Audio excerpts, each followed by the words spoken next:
19장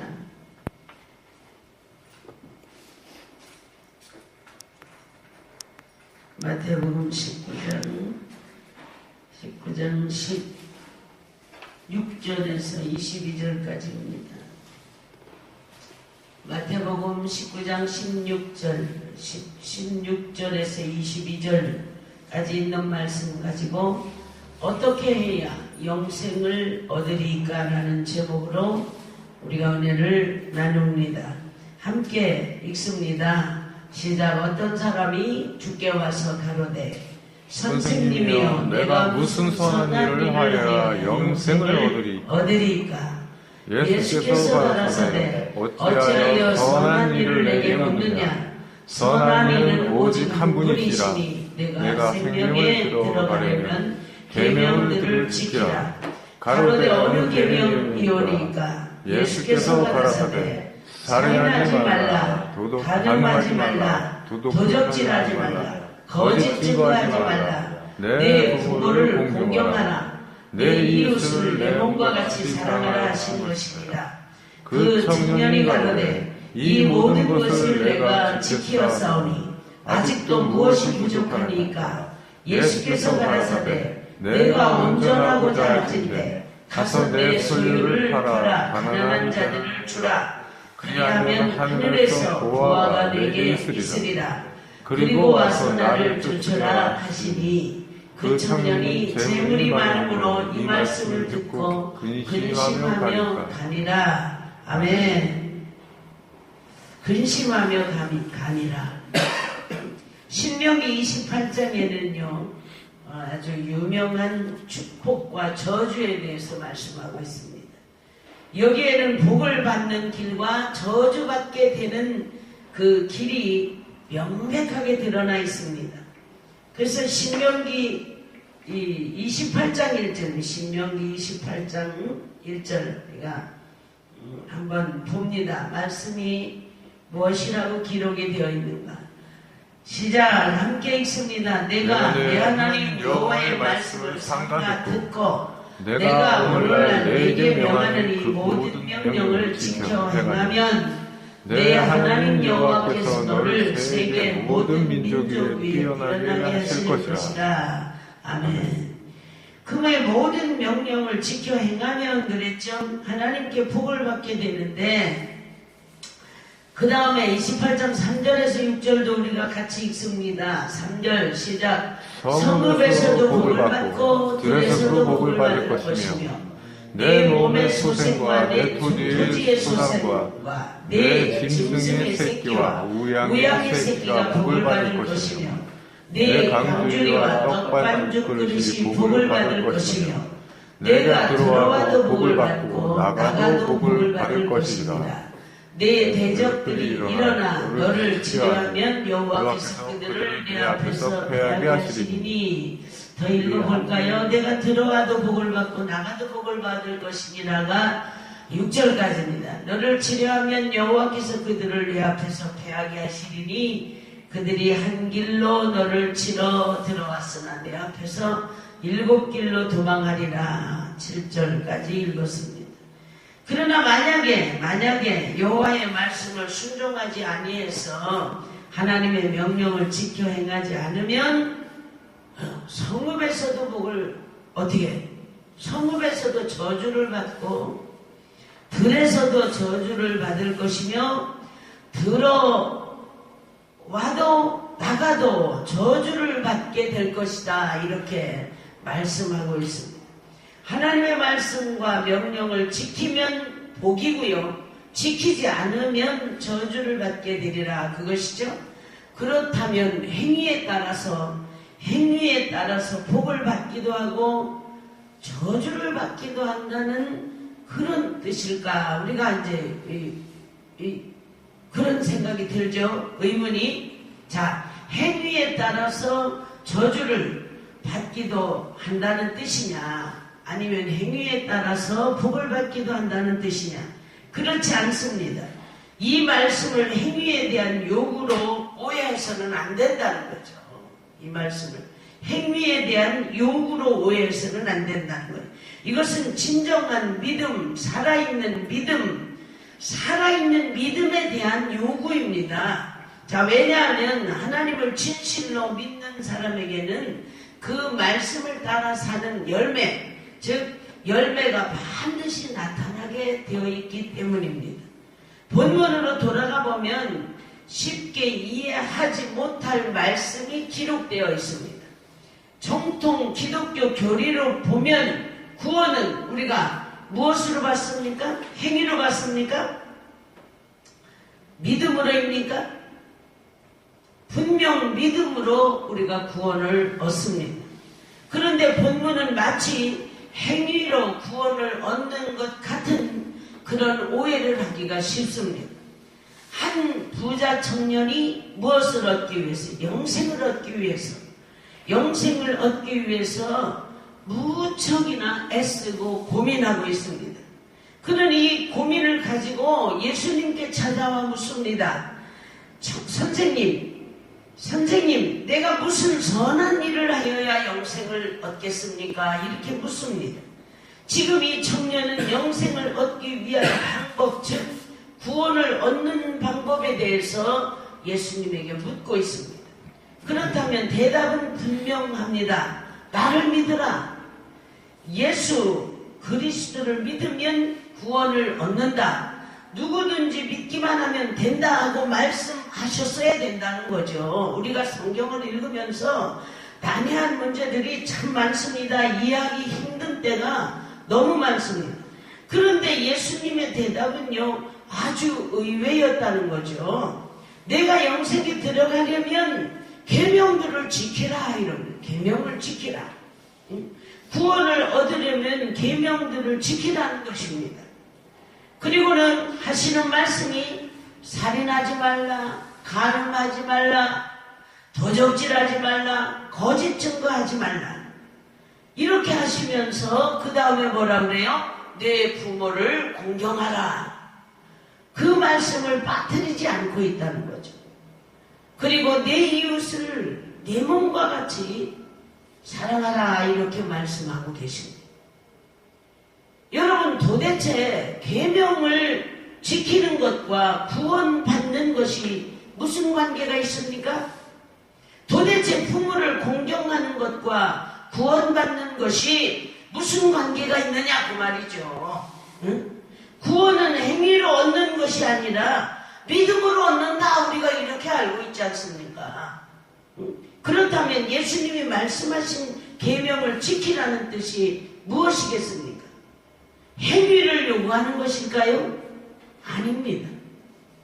말씀을 따라 행위는 열매 있는 믿음을, 말씀을 따라 행하는 열매 있는 믿음을 주님은 지금 요구하고 계시다는 거죠. 다시 말씀드리면 내 부모도 공경하지 못하는 자가 어떻게 보이지 않는 하나님, 보이지 않는 하나님을 공경할 수 있느냐 그 말씀입니다. 눈에 보이는 형제도, 눈에 보이는 이웃도 사랑하지 못하는 내가 어떻게 보이지 않는 하나님을 사랑할 수 있느냐 그 말씀입니다. 네. 저는 이 말씀을요 이렇게 해석합니다. 하나님을 섬기려면 먼저 인간이 되어라. 네, 인간이 되어라.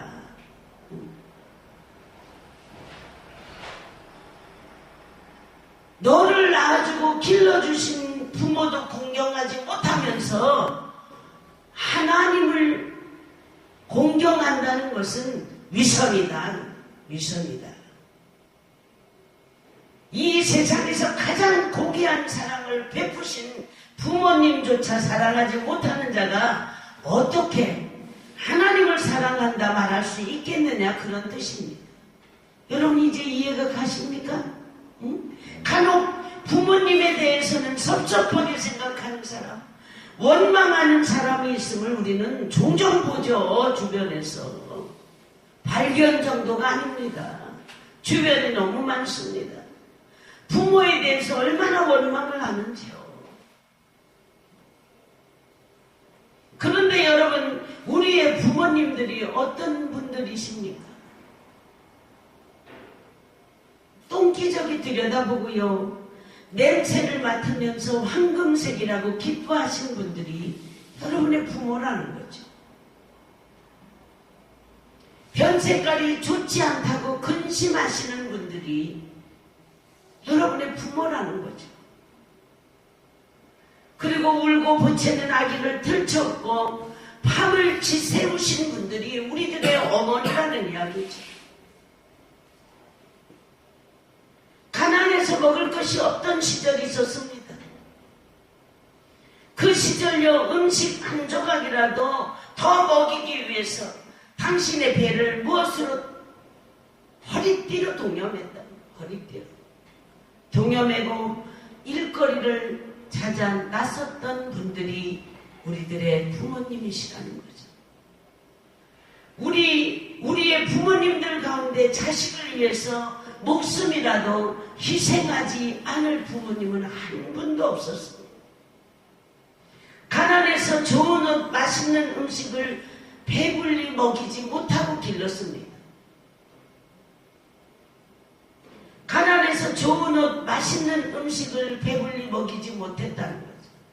그러나 베푸신 그 사랑만큼은 세상의 어떤 것과도 비교할 수 없다는 거예요. 여러분, 맛있는 음식을 배불리 먹이지 못한 부모님의 심정이 어떻겠습니까?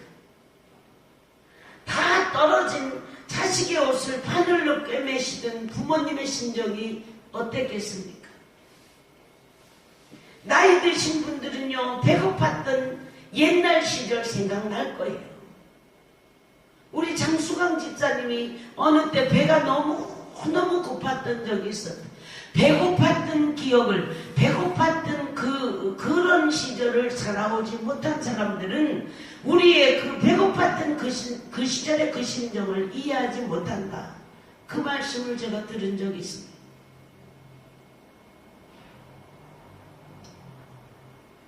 옛날 시골에서는요, 등잔불 켜고 살았습니다. 전기불이 없었습니다.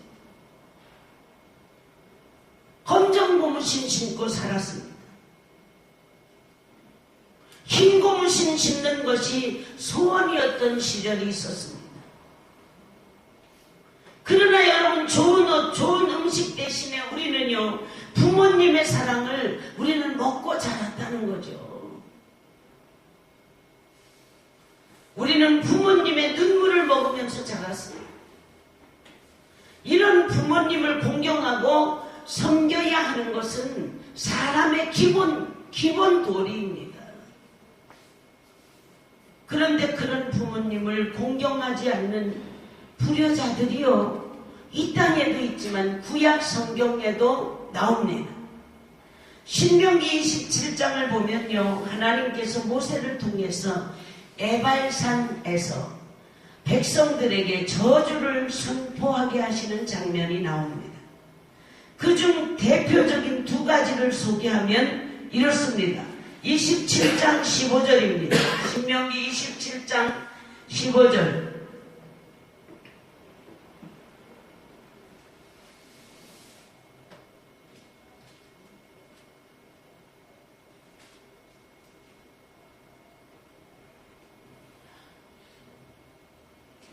신명기 27장 15절의 이 말씀이에요. 우상은 여호와께, 거기서부터 읽습니다. 우상은 여호와께 가증하니 그것을 만들어 은밀히 세우는 자는 저주를 받을 것이라 할 것이요 모든 백성은 응답하여 아멘 할지니라. 그 다음입니다. 그 부모를 경홀히 여기는 자는 저주를 받을 것이라 할 것이요 모든 백성은 아멘 할지니라. 모든 백성은 아멘 할지니라. 저주를 받을 것이라 할 것이요 모든 백성은 아멘 할지니라. 우리는 흔히요, 축복이 선포될 때만 아멘 합니다. 그렇죠? 네? 그러나 신명기 27장에서는요, 저주를 선포하는데도 너희는 아멘 하라는 거예요. 저주 선포하는데도 아멘 하라는 겁니다. 여기에는 두 가지의 뜻이 있습니다. 하나는 절대로 우상을 섬기지 않으리라는 결단을 다지라는 그런 뜻이고요. 또 하나는 우상을 섬기는 자는 반드시 저주를 받게 할 것이라 라는 뜻이 있습니다. 그리고 또 보십시오. 그의 부모를 경홀히 여기는 자는 저주를 받을 것이라 할 것이요 모든 백성은 아멘할지니라 그랬습니다. 지금 하나님께서는 에발산상에서 부모를 경멸히 여기는 자를 향해서 저주를 선포하고 계십니다. 누구를 통해서? 주의 종 모세를 통해서 지금 저주를 선포하고 계십니다. 그리고 모든 백성들은 이 말씀 앞에서 아멘으로 대답할 것을 명령하고 계십니다. 이것은 부모를 경홀히 여기는 자에게 저주를 내리시겠다는 하나님의 강한 의지가 담겨 있는 그런 말씀입니다. 출애굽기 21장 15절을 보면 자기 아버지나 어머니를 치는 자는 반드시 죽일지니라 그랬습니다. 예나 지금이나 부모를 때리는 자들이 있었다는 거죠. 하나님께서는 이들을 사형에 처할 것을 명령하고 계십니다. 반드시 죽이라, 반드시 죽이라 이렇게 명령하고 계십니다. 잠언 30장 17절에는 아비를 조롱하며 어미 순종하기를 싫어하는 자의 눈은 골짜기에 까마귀에 쪼이고 독수리 새끼에게 먹히리라 이렇게 기록하고 있습니다. 골짜기에 까마귀에게 쪼이고 독수리에게 먹힌다는 그런 뜻은 무엇을 의미하는 것입니까? 이것은 십자가에서 처형당한 사람들이 겪게 되는 그 고통을 설명하고 있는 것입니다. 중죄인을 십자가에서 사형시키면 여러 날을 그대로 방치해 두었습니다. 그래서 지나가는 행인들로 하여금 저런 죄, 이런 죄를 짓지 못하도록 경각심을 불어넣는 것입니다. 그러면 독수리나 뭐 이런 새들이 날아와서 눈과 살을 쪼아 먹었는데 이것이 바로 십자가 처형입니다. 다시 말씀드리면 부모를 조롱하고 순종하지 않는 자들은 십자가에 달려 죽으리라는 것입니다. 그만큼 불효자는 큰 죄인이요 용서받지 못할 죄인이라는 그런 말씀입니다. 여러분, 부모를 공경하지 않은 죄, 부모를 업신여기는 죄는 곧 사형에 해당하는 죄라는 것을 잊지 말아야 하겠습니다. 오늘 본문은 영생을 얻으려면 어떻게 해야 합니까? 하고 구원의 길을 묻는 청년에게 네 부모를 공경하라 이렇게 말씀하고 있습니다. 부모를 공경하지 못하는 자는 하나님을 공경할 수 없기 때문이라는 거죠. 부모의 은혜를 모르는 자는 하나님의 은혜를 알 수 없기 때문이라 그 말씀입니다. 그러니 먼저 인간다운 그런 인간이 되라는 뜻입니다. 하나님은 안식일을 거룩하게 지킬 것을 아주 중요시 했습니다. 그래서 레위기 19장 3절을 보면 안식일을 이렇게 지켜야 한다 이렇게 말씀하고 있습니다. 너희 각 사람은 부모를 경외하고 나의 안식일을 지키라. 나는 너희의 하나님 여호와니라.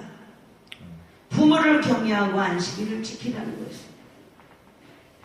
슬픈 일입니다마는 부모를 전혀 공경하지 않으면서 믿음이 좋다는 평을 듣는 그런 사람도 있습니다. 교회 일에는요 두 팔 걷어붙이고 열심인데 부모를 나몰라라 대하는 사람이 있습니다. 제가 살아오면서 본 그런 사람들입니다. 여러 사람이 있습니다. 그러나 여러분, 부모를 공경하지 않는 자의 안식일은 거짓이라는 걸 여러분 아셔야 됩니다. 부모에게 경솔한 자의 신앙은 위선이라는 것입니다. 부모를 조롱하는 자는 하나님을 섬기는 것이 아닐 뿐더러 사형에 해당하는 그런 중죄인이라는 것을 오늘 말씀을 통해서 명심해야 할 줄 믿습니다. 성경은 부모 공경하는 것을 하나님의 권위와 동일시하고 있습니다. 우상을 섬기는 자는 저주를 받을지어다 그랬잖아요. 오늘 말씀. 부모를 경결히 여기는 자도 저주를 받을지어다 그랬습니다. 부모를 때리는 자는 사형에 처하라 그랬습니다. 안식일을 지키려면 부모를 격려하고 안식일을 지키라 그랬습니다. 성경에 기록되어 있는 말씀입니다. 이것이 하나님이 인간에게 주신 명령입니다. 자, 지금 여러분의 마음에 부모님에 대한 고마움의 비중이 얼마나 되십니까? 깊이 들여다봐야 할 줄 믿습니다. 방향을 바꾸어서 여러분이 여러분의 자녀를 향해 쏟고 있는 마음은 어떻습니까? 우리 유도선 봉사단 그 홈페이지에 들어가면 부모 공경가라고 그러지. 그런 것이 나옵니다. 그걸 우리 인섭 전도사가 어디서 발주했는지 기가 막힌 그런 대사들이 나옵니다. 권효가. 네.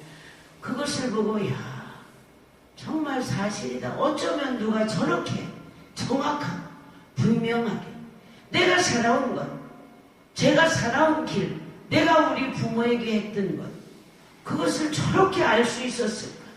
저는 불효했습니다. 너무너무 불효했다. 순간순간 살면서 그걸 제가 느낍니다. 생전 처음으로 어제 제가 그 생각이 들었습니다. 예배를 드리기 전에, 어버이날 예배를 드리기 전에 아버지 묘소 가까운데 이왕 가는 길인데 거기에 카네이션이라도 한 송이 갖다 놔야 되겠다. 그런 생각이 들었습니다. 그동안에 내가 사는 길이 이 길이다. 그리고 내가 하는 목회가 최고의 길이다. 그리고 한 번도 돌아볼 생각을 안 했습니다. 아들들이 가서 돌보면 되지. 나는 열심히 하나님의 일만 하면 된다. 이렇게 생각하고 살았습니다. 그러나 어제 제가 말씀을 준비하면서 큰 깨달음이 왔습니다. 다녀와야 되겠구나.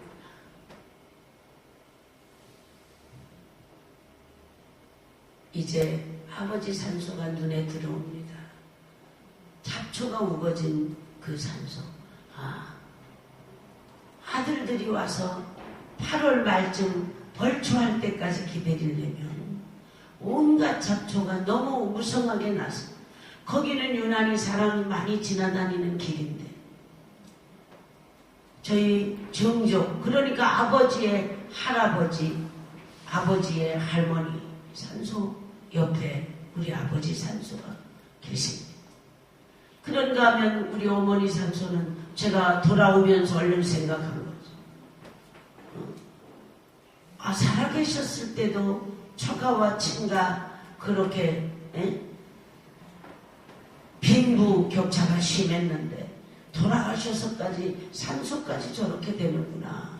이 생각이 들어서 합장하면 안 되는 건가.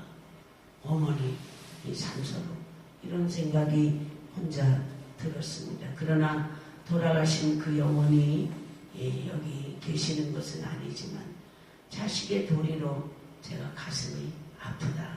그런 뜻입니다. 부모님에 대한 고마움, 말로 내가 살았을 때 여기까지 올 수 있었던 것은 이제 부모님의 은혜인데 그 생각뿐이었지 한 번도 실천하지 못해서 감히 이 자리에 계신 여러분 앞에 제가 부모를 공경하는 말 하기가 부끄럽습니다만 하나님의 말씀입니다. 하나님의 말씀 가슴에 새기시는 여러분 되시기 바랍니다. 방향을 바꿔서 이제부터라도 자 부모님들은요 내 자식 위해서라면 목숨이라도 내놓을 수 있는 그런 사랑을 우리에게 주었다 하는 생각이 들었습니다. 바로 이런 마음으로 부모님이 나를 키우셨다는 걸 여러분을 키우셨다는 걸 잊지 마시기 바랍니다. 그리고 그동안 못해드린 효도의 마음 그 마음이라도 우리가 가지시기를 바랍니다. 부모님께 효도하는 아들에게는 어떤 복이, 하나님의 복이 기다리고 있다. 하나님의 복이 기다리고 있습니다. 우리가 신명기 5장 16절 말씀을 같이 읽습니다. 5장 16절 말씀 함께 읽습니다. 시작. 너는 너희 하나님 여호와의 명한대로 내 부모를 공경하라. 그리하면 너희 하나님 여호와가 내게 준 땅에서 내가 생명이 길고 복을 누리리라. 아멘. 효도하는 자에게 무슨 복 준다고요? 장수의 복을 주신다. 그래서 어떻게 했습니까? 예수님의 제자 요한이 이제 요한계시록을 이제 기록할 정도로 장수하는 걸 우리가 볼 수 있습니다. 그가 예수님의 어머니 마리아를 그렇게 효도로 극진히 십자가에서 예수님이 돌아가시면서 요한에게 어머니, 네 어머니다. 이제부터는 내가 모셔라 하는 그 말씀에 그 요한이 순종해서 다른 이제 제자들은 그보다 요한보다는 수명이 짧았습니다. 그러나 특히 요한만은 그런 대단한 장수를 누렸던 걸 우리가 성경에서도 볼 수 있습니다. 효도하는 자에게 장수의 복을 주시고 그리고 복을 누리는 인생이 되게 하시겠다. 그런 약속입니다. 효도하는 자에게 이와 같은 복을 주시는 까닭은 효도하는 모습에 하나님의 마음이 감동을 받으시기 때문이라는 것 여러분 아시기 바랍니다. 그래서 세계적인 전도자죠. 빌리그레함 목사님이 이런 말을 했습니다. 만약 당신이 하나님에 대한 사랑을 측량하고 싶거든 형제에 대한 당신의 사랑을 관찰하라. 형제에 대한 관심과 사랑이 얼마만큼 있는가. 그것이 크면 클수록 당신은 하나님께 많은 사랑을 바치고 있는 것이다. 그랬습니다. 이웃을 사랑하는 것과 하나님을 사랑하는 것은 정비례 관계입니다. 자, 모두 알고 계시겠지만 하물며 부모님을 공경하지 않는 자가 어찌 하나님을 공경할 수 있겠습니까? 부모를 공경하는 것은 윤리의 기본이라는 기본이고 인간됨의 기본이고요. 신앙의 기본이 된다는 것을 잊지 마시기 바랍니다. 한 청년이 주님께 어떻게 물었습니까? 주여 영생을 얻으려면 어떻게 하여야 합니까? 그럴 때 내 부모를 공경하라 그러지 않습니까? 부모를 공경하지 않는 자는 하나님을 공경할 수 없다는 이 말씀의 의미를 깊이 상고하고 이대로 말씀대로 순종하시는 여러분 되시기를 주의 이름으로 축원합니다. 기도하시겠습니다. 하나님 감사합니다. 주신 말씀에 깊이 깨닫고 우리의 믿음의 척도가 내 부모를 공경하라는 데 있다는 걸 다시 한번 가슴에 깊이 새기는 사랑하는 권속들 되게 하옵소서. 주께서 함께 하심을 믿고 이 땅에 이제 많은 어버이들에게 이제 참으로 자녀들을 통해 이제 안정된 노후 그리고 자녀들을 통해 평안한 그 마음의 노후를 이제 맞이하고 주님을 영접할 수 있는 이제 놀라운 축복을 허락하셔서 이 땅에서도 작은 모형의 천국을 이루고 내세에도 주님 품에 안기는 큰 축복이 임하게 하옵소서. 예수님의 이름으로 감사하며 기도드렸습니다. 아멘.